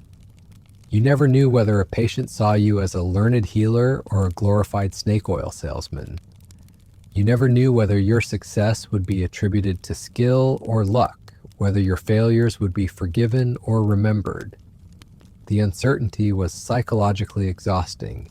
You had to constantly read social cues, manage relationships, and navigate political undercurrents that had nothing to do with medicine, but everything to do with your survival as a professional. And then there were the truly horrific cases that would haunt any doctor's dreams. The children who died from diseases that could have been easily prevented. The women who bled to death in childbirth while their families watched helplessly. The soldiers who suffered agonizing deaths from infected wounds that turned gangrenous. These tragedies weren't occasional occurrences. They were routine parts of Roman medical practice. Death was so common that doctors had to develop emotional defenses against the constant exposure to human suffering, or they'd go insane from grief and guilt. But those emotional defenses came at a cost. The psychological walls that protected doctors from traumatic experiences also isolated them from genuine human connection. They became observers of suffering rather than participants in healing relationships. Many Roman doctors probably suffered from what we now recognize as chronic PTSD, depression, and anxiety disorders. But there was no mental health support, no understanding of psychological trauma, no socially acceptable way to acknowledge that the work was destroying them emotionally. They were expected to maintain stoic composure in the face of unimaginable horrors. Any sign of emotional vulnerability would undermine their professional authority and potentially end their careers. So they suffered in silence while projecting an image of unshakable competence. The isolation was profound. You couldn't discuss your doubts with colleagues because that would be admitting incompetence. You couldn't share your failures with patients because that would destroy their confidence. You couldn't confide in friends and family because they wouldn't understand the unique pressures of medical practice. You lived in a world where everyone expected you to have answers you didn't possess, solutions you couldn't provide, and confidence you couldn't honestly feel. The psychological strain of maintaining this facade while watching people suffer and die must have been enormous. And perhaps most tragically, the few doctors who might have had the intellectual capacity and emotional resilience to advance medical knowledge were crushed by a system that rewarded conformity and punished innovation. The brightest minds of their generation were forced to waste their talents on ineffective treatments and meaningless rituals.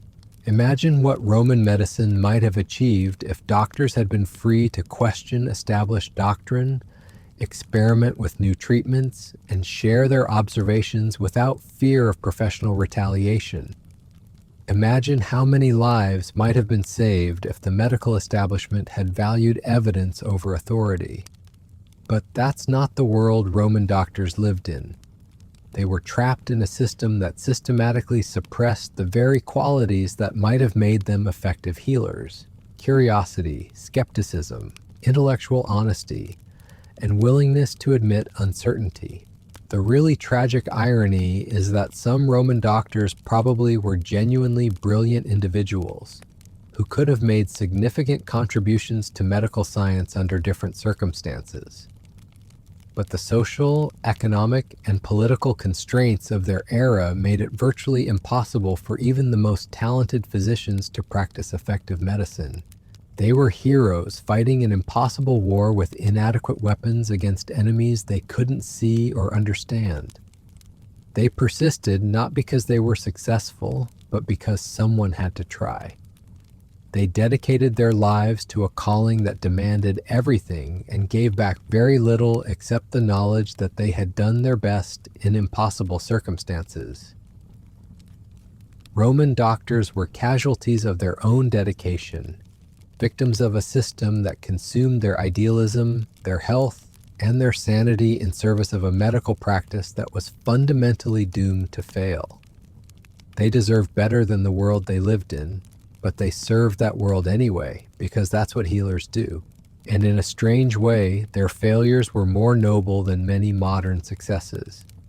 They faced impossible odds with inadequate tools and still showed up day after day, patient after patient, crisis after crisis. They carried burdens that would crush most people and continued practicing medicine even when they knew it was largely futile. That kind of dedication in the face of certain failure is perhaps the most admirable quality of Roman physicians. They weren't great doctors by modern standards, but they were extraordinary human beings who chose to dedicate their lives to helping others even when that help was largely symbolic. Their legacy isn't in the treatments they developed or the lives they saved. It's in their example of persistence, compassion, and professional dedication under circumstances that would have broken lesser people.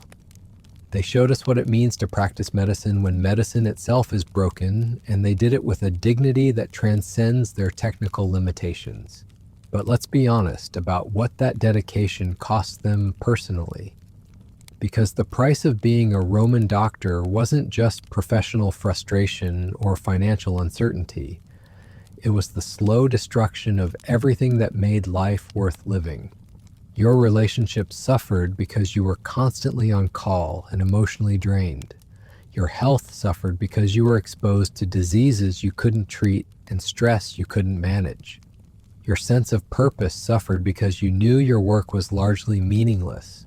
You aged prematurely from the constant pressure and chronic sleep deprivation. You developed drinking problems to cope with the psychological trauma. You became cynical and detached to protect yourself from the pain of constant failure. Many Roman doctors probably died young, not from the diseases they treated, but from the stress of treating them. They sacrificed their own well-being in service of patients they couldn't really help, and society barely noticed their sacrifice. They were the forgotten casualties of an era that demanded more from its healers than it was willing or able to give them in return. They deserve to be remembered not for their medical achievements, which were limited, but for their human achievements, which were extraordinary. Roman doctors showed us what it means to persist in the face of impossible odds, to maintain compassion in the midst of constant tragedy, and to dedicate your life to helping others even when that help is largely symbolic. They were heroes of endurance rather than achievement, and their heroism was all the more remarkable for being largely unrecognized. In our modern world of advanced medicine and successful treatments, it's easy to forget that healing has always been as much about presence as it is about procedure, as much about compassion as it is about cure. Roman doctors embodied that truth in its purest form, offering comfort and hope when they couldn't offer healing. They remind us that being a healer isn't ultimately about having all the answers or performing miraculous cures. It's about showing up when people need you, even when you can't fix what's wrong with them. It's about bearing witness to human suffering and offering whatever comfort you can provide. That's a lesson worth remembering, even in our age of medical miracles. Because for all our technological advances, we still face diseases we can't cure, patients we can't save, and suffering we can't eliminate. And in those moments, we need the same qualities that sustained Roman doctors: persistence, compassion, and the willingness to help even when we can't heal. Roman medicine may have been primitive and largely ineffective, but the doctors who practiced it weren't primitive at all. They were complex, dedicated, often brilliant individuals who chose to spend their lives fighting battles they knew they couldn't win. And in making that choice, they showed us something profound about what it means to be human in the face of suffering. They may not have saved many lives, but they saved something equally important: the idea that healing is a noble calling worth pursuing even when success is unlikely. They kept that flame alive through the darkest period of medical history, and they passed it on to future generations who would eventually develop the tools and knowledge to make good on their promises. In the end, that might be the most important contribution Roman doctors made to the history of medicine. Not any particular discovery or technique, but the preservation of the healing tradition itself through an era when it had every reason to disappear. They maintained the faith that medicine mattered even when medicine didn't work. They kept the dream of healing alive even when healing seemed impossible, and they did it at enormous personal cost, sacrificing their own happiness and well-being for the sake of an ideal they might never see realized. That's not just admirable, that's heroic, and it's a heroism that deserves to be remembered and honored, even as we're grateful to live in an era when medicine has finally developed the power to fulfill the promises those ancient doctors made with such tragic sincerity. Roman doctors were the guardians of a dream that wouldn't become reality for another 1,000 years. They kept that dream alive through sheer force of will and dedication, passing it on to each new generation of healers who would inch closer to making it real. We haven't even talked about the religious complications yet. And oh boy, were there religious complications. See, in ancient Rome, medicine wasn't just a science, it was a theological minefield.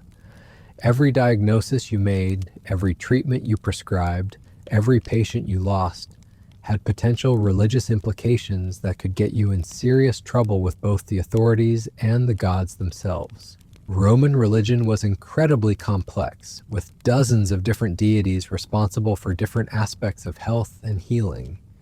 You had Asclepius, the primary god of medicine, but also Apollo for plague prevention, Diana for childbirth, Phoebus for fevers, and countless other specialized divine beings who might take offense if you didn't honor them properly. Before treating any patient, you were expected to perform the appropriate religious rituals: sacrifices, prayers, offerings, consultations with augurs, who read omens in bird flights or animal entrails. This wasn't just superstition, it was legal and social requirement. Skipping the religious protocols could get you accused of impiety, which was a capital offense. But here's where it gets really twisted. The religious requirements often directly contradicted sound medical practice. Let's say you have a patient who's bleeding heavily from a wound. Medical logic says you should stop the bleeding immediately, but religious protocol might require you to first perform a lengthy sacrifice to determine which god was responsible for the injury and what offerings would be appropriate.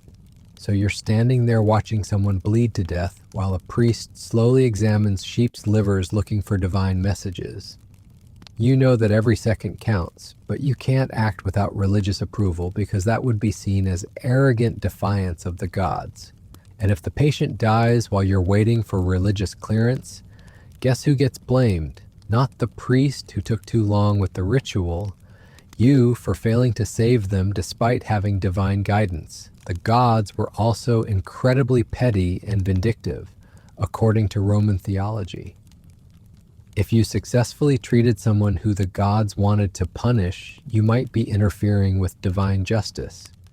If you failed to save someone who the gods favored, you might be demonstrating insufficient piety or skill. There was no way to win this game. Every medical decision was potentially a religious transgression that could anger powerful deities who were known for taking terrible revenge on mortals who displeased them. Foreign doctors faced even worse religious scrutiny. If you were from Greece, Egypt, Syria, or anywhere else in the empire, your medical techniques were automatically suspect because they might involve foreign gods or forbidden magical practices. Roman authorities were paranoid about foreign influences corrupting traditional Roman values. If your treatment seemed too exotic or effective, you might be accused of practicing harmful magic or worshiping dangerous foreign deities. But if your treatments were too similar to Roman methods, you might be accused of being a fraud who was just copying local techniques without adding any real value. There was a narrow band of acceptable foreignness that was almost impossible to navigate successfully. And then there were the mystery cults, secret religious societies that promised special healing knowledge to their initiates. These cults were incredibly popular among both doctors and patients, but they were also illegal and subject to periodic government crackdowns. If you were known to be involved with mystery cults, it could enhance your reputation as someone with access to secret healing wisdom, but it could also get you arrested, tortured, and executed if the political winds shifted against foreign religions. The most successful Roman doctors learned to hedge their bets by publicly supporting traditional Roman religion, while privately maintaining connections to whatever healing traditions actually seemed to work. But this required constant deception, and the risk of exposure was always present. Patient families often had their own religious theories about what was causing illness and what treatments would be appropriate. They might demand that you honor their family's patron deities, perform specific rituals they'd inherited from their ancestors, or avoid treatments that conflicted with their personal religious beliefs. These demands had nothing to do with medical effectiveness and everything to do with theological politics. But refusing to accommodate them would offend the family and potentially create powerful enemies. So you found yourself performing elaborate religious theater alongside your medical procedures, chanting prayers while setting bones, making offerings while mixing medicines, consulting astrologers while diagnosing symptoms. This religious pageantry took enormous amounts of time and energy that could have been better spent on actual medical care. But it was absolutely necessary for maintaining social credibility and avoiding accusations of impiety. The psychological toll of this constant religious performance was devastating. You were forced to publicly support beliefs you might privately doubt while pretending that divine intervention was more important than medical knowledge. Many Roman doctors probably developed a kind of spiritual schizophrenia, maintaining elaborate facade of religious devotion while secretly relying on whatever practical medical knowledge they'd acquired through experience. But you could never admit this conflict because questioning religious authority was even more dangerous than questioning medical authority. At least incompetent doctors were only professionally ruined. Heretical doctors were burned alive. The seasonal religious calendar added another layer of complexity to medical practice. Certain times of year were considered unlucky for medical procedures. Specific days were reserved for honoring particular gods who might take offense if you were performing surgery instead of making sacrifices. During major religious festivals, all medical practice was supposed to stop while the entire city participated in collective worship. But diseases don't take religious holidays, and people still got injured during festivals. So you were caught between medical necessity and religious obligation, forced to choose between letting people suffer and risking accusations of sacrilege. Either choice could destroy your career, but only one might also damn your soul. The dream interpretation industry added yet another complication. Romans believed that gods communicated with mortals through dreams, and many patients would insist that their dreams contained important medical information. You might spend hours listening to elaborate dream narratives that patients believed held the key to their diagnosis or treatment. A patient dreams about a white horse, so obviously their illness is connected to Neptune. They dream about fire, so clearly they need cooling treatments. These dream interpretations had no medical value whatsoever, but dismissing them would be seen as rejecting divine guidance. So you had to pretend that random dream imagery was meaningful medical data while trying to provide actual health care. The oracle consultation business was equally problematic. Wealthy patients often insisted on consulting oracles before accepting medical treatment, and these consultations could override your professional judgment completely.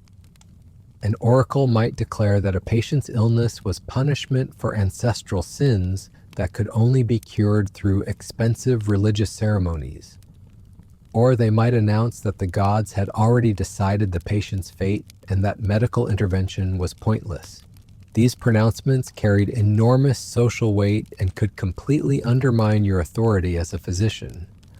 Patients would often follow oracle advice instead of medical advice, even when it was obviously harmful. But you couldn't criticize the oracles without being accused of challenging divine authority. So you had to watch patients make terrible medical decisions based on religious nonsense while maintaining a respectful silence. The astrology obsession was another source of constant frustration. Roman medicine was deeply influenced by astrological theories that connected human health to the movements of celestial bodies. Different parts of the body were supposedly ruled by different planets and constellations. The timing of medical procedures had to be coordinated with favorable astrological conditions. Patient personalities and disease susceptibilities were determined by their birth charts.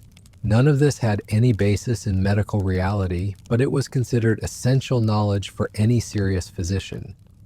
You had to learn elaborate astrological calculations and timing systems that had nothing to do with healing, but everything to do with professional credibility. Patients would often refuse treatment if the astrological conditions weren't favorable, even in emergency situations. You might have someone bleeding to death in front of you while an astrologer consulted star charts to determine whether Venus was in the right position for surgery. The supernatural healing competition was fierce and well-funded. Temple healers, miracle workers, and divine healers offered alternative treatments that promised supernatural results through direct divine intervention. These competitors didn't need medical knowledge because they claimed to be conduits for divine power. They could make promises you couldn't make and guarantee results you couldn't guarantee because they weren't bound by physical reality. When temple healing worked, which it occasionally did through placebo effects or random chance, it was attributed to divine favor. When it failed, it was blamed on the patient's insufficient faith or hidden sins. This created an impossible competitive environment where you were trying to provide rational medical care while competing against people who claimed to have supernatural powers. Your evidence-based approach couldn't compete with their miracle marketing. The curse and evil eye paranoia added another layer of medical complexity. Many illnesses were attributed to magical attacks by enemies who had cursed the patient or given them the evil eye. These supposed magical attacks required magical defenses, not medical treatment. Patients might demand protective amulets, counter curses, or elaborate purification rituals, instead of or in addition to conventional medical care. You had to take these concerns seriously because dismissing them would insult the patient's beliefs and potentially lose their business.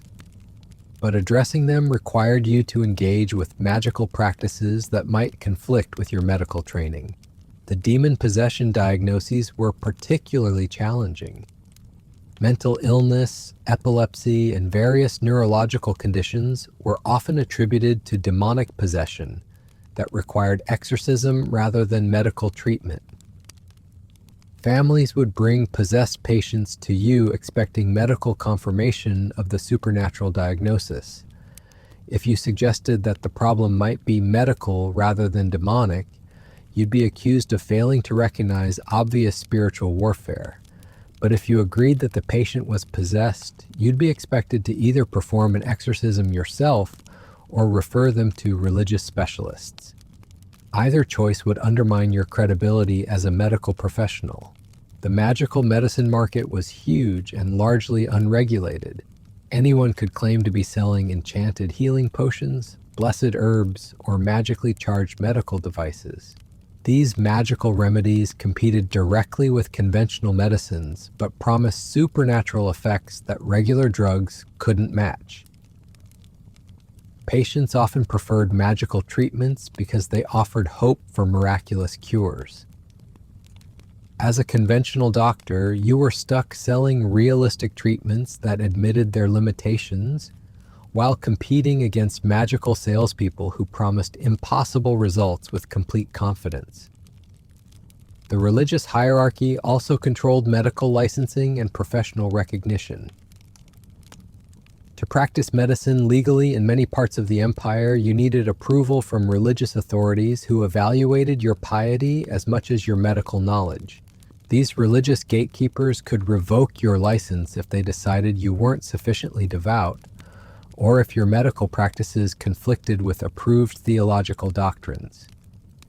So your career depended not just on medical competence, but on maintaining good relationships with priests, augurs, and other religious officials who might not understand medicine but had the power to destroy your livelihood. The divine punishment theory of disease created enormous guilt and shame for patients and their families. If illness was seen as divine retribution for moral failings, then being sick was evidence of being a bad person. This theological framework made patients reluctant to seek medical help because doing so might be seen as trying to escape deserved punishment. They might also be reluctant to recover because that might anger the gods who were trying to teach them a lesson. You had to navigate these complex theological anxieties while trying to provide medical care to people who might believe they didn't deserve to get better. The ritual purity requirements added practical complications to medical practice. Certain medical procedures were considered spiritually contaminating and required elaborate purification rituals afterward. Touching corpses, handling blood, or treating certain types of patients could make you ritually unclean and temporarily unfit to participate in religious ceremonies or treat other patients. These purity rules limited your ability to perform certain types of medical procedures and required you to schedule time for purification rituals that had nothing to do with hygiene, but everything to do with spiritual cleanliness. The seasonal religious obligations could completely disrupt your medical practice for weeks at a time. During major festivals, you were expected to participate in public ceremonies rather than treating patients. But diseases don't observe religious holidays, and medical emergencies continued to occur during festival periods. You had to choose between fulfilling your religious duties and meeting your medical responsibilities. Either choice could damage your reputation and professional standing, but the religious obligations usually took precedence because offending the gods was considered more dangerous than disappointing patients. The prophecy and omen interpretation business also interfered with medical practice. Unusual symptoms or disease patterns were often interpreted as divine omens that predicted future events or required special responses. A patient with an unusual rash might be seen as carrying a message from the gods about impending disasters. Someone with a rare condition might be viewed as a living omen that required interpretation by religious specialists.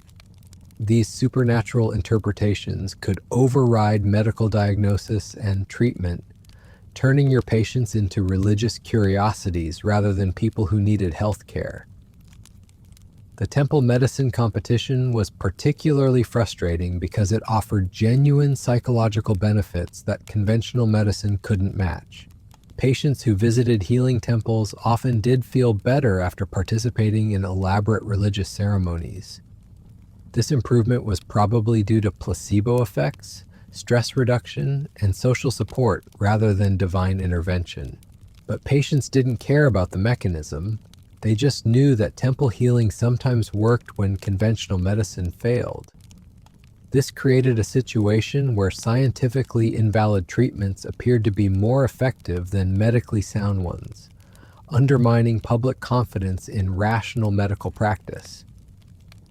The religious medical education system was completely separate from secular medical training. Future priests learned healing techniques that were based on theological principles rather than anatomical knowledge. These religiously trained healers competed directly with conventionally trained doctors, but operated according to completely different principles and standards. They didn't need to understand anatomy or disease mechanisms because they believed healing came from divine power rather than medical knowledge.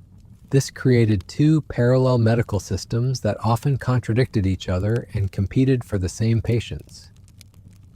You might provide a medically sound diagnosis only to have a temple healer offer a completely different supernatural explanation. The sacred text interpretation requirements added another burden to medical education. Roman doctors were expected to be familiar with religious texts that contained healing information supposedly revealed by the gods. These texts were often contradictory, ambiguous, or completely irrelevant to practical medical problems, but questioning their accuracy or relevance was considered blasphemous. So you had to memorize elaborate theological medical theories that had no basis in observable reality while pretending they were valuable sources of healing wisdom. The divine inspiration claims were impossible to verify or refute. Some healers claimed to receive medical knowledge directly from gods through visions, dreams, or mystical experiences. These divinely inspired treatments couldn't be tested or evaluated using conventional medical standards because they supposedly operated through supernatural mechanisms that transcended physical laws. If divinely inspired treatments worked, it proved the healer's special connection to the gods. If they failed, it was because the patient lacked sufficient faith or the gods had other plans.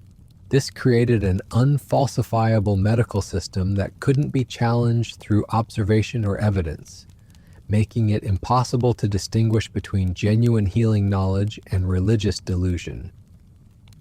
The martyrdom complex among some religious healers made rational medical discourse almost impossible. These healers viewed any criticism of their methods as persecution that proved their divine calling. They interpreted medical failures as tests of faith rather than evidence of ineffective treatment. They saw scientific skepticism as spiritual blindness rather than intellectual honesty. This martyrdom mentality made it impossible to have productive discussions about medical effectiveness because any negative feedback was reframed as religious persecution. The miracle cure marketing was relentless and professionally devastating. Religious healers could promise instant, complete cures through divine intervention, while conventional doctors had to admit that recovery would be slow, uncertain, and possibly incomplete. Patients naturally preferred miracle promises to realistic medical assessments, even when the miracles never materialized. The hope of supernatural healing was more appealing than the reality of gradual improvement through conventional treatment. This forced conventional doctors to either compete with miracle promises, which undermined their credibility, or accept that they'd lose patients to more optimistic competitors. The sacred calendar restrictions could delay critical medical care for days or weeks. Certain procedures were forbidden during religious observances, even in emergency situations. You might have a patient with a condition that required immediate surgical intervention, but if the religious calendar prohibited surgery during that period, you'd have to wait until the gods were supposedly more receptive to medical procedures. These delays could turn treatable conditions into fatal ones, but challenging the sacred calendar would be seen as attacking the foundation of Roman society. The divine will acceptance doctrine discouraged aggressive medical intervention because it might interfere with the gods' plans for individual patients. If the gods wanted someone to die, then trying to save them was presumptuous and possibly blasphemous. If the gods wanted someone to suffer, then relieving their pain might be thwarting divine justice. This theological framework made it difficult to justify intensive medical care for severely ill patients, because doing so might be seen as challenging divine authority.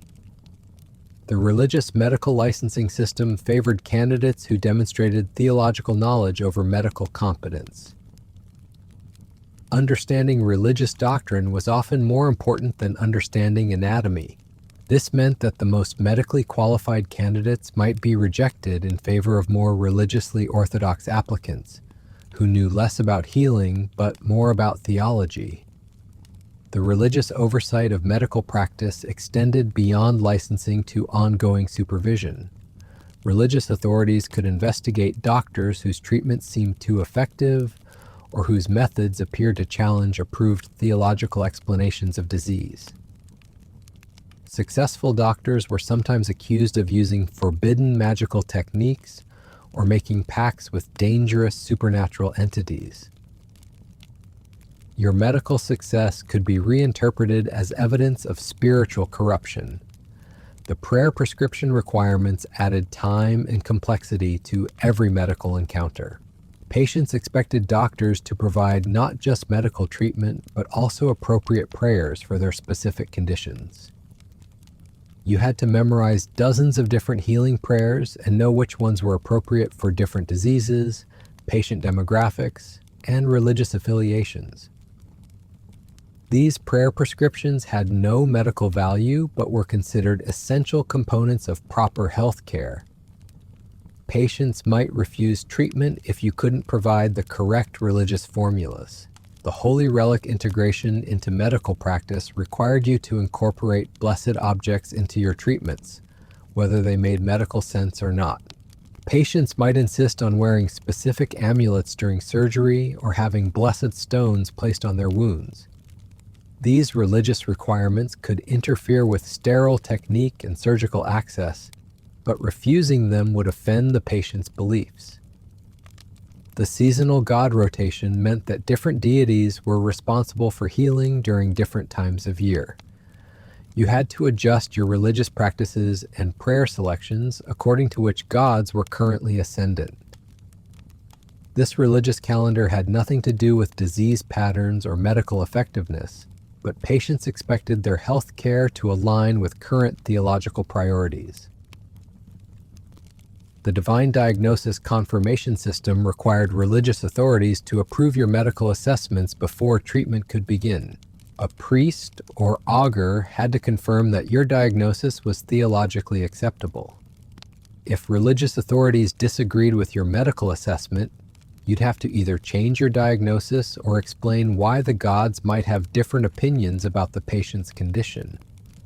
This theological oversight could delay treatment, contradict medical evidence, and force you to provide care based on religious doctrine rather than clinical judgment.